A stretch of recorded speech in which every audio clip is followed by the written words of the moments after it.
On a clear day when the sky is blue and there's just enough breeze to blow the clouds away, you can stand on the big hill above the valley and watch Duck and Oliver far below, busily at work on Duck's branch line near the sea.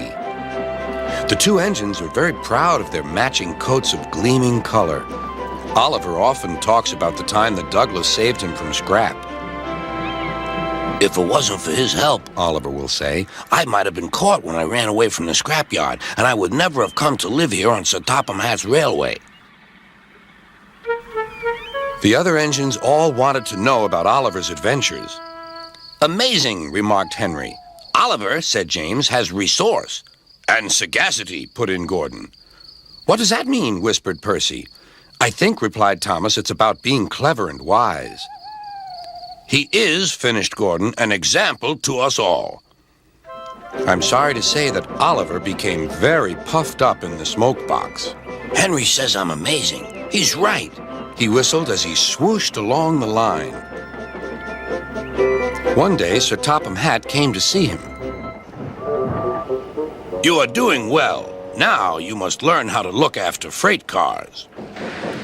Every wise engine knows that you cannot trust freight cars. The other engines warned Oliver, but he took no notice.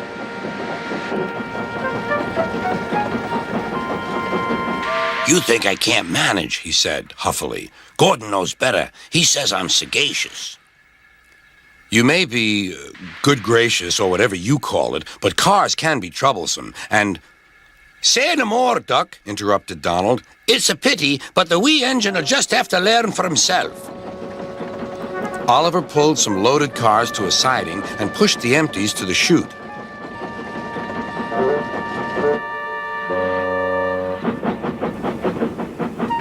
Then he came back to take the loaded cars away. But they were comfortable and didn't want to move. What right has he to poke his funnel in here? We want Duck. Or Donald. Or Douglas. Look sharp, puffed Oliver. That's not the way to speak, hissed the cars. We'll get even. Oliver heard nothing. The cars moved smoothly at first, then suddenly Oliver felt them push forward. His driver applied the brakes, but they were useless against the surging cars. On, yelled the cars. Oliver fought hard, but still they forced him on and on.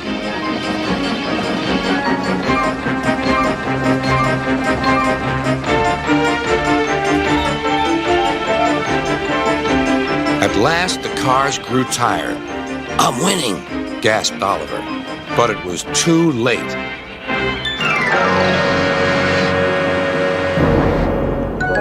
Oliver lay bruised and bemused, bunker down in the turntable well.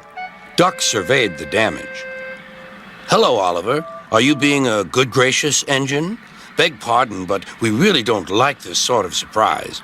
Donald and Douglas will miss their turntable until it is mended. That evening, Oliver was hauled gently to safety. I'm sorry, sir, he said to Sir Topham Hatt. I should have listened to Duck's advice. I don't feel good gracious or whatever it is. I just feel silly. Well, Oliver, replied Sir Topham Hatt, now you know the damage cars can do.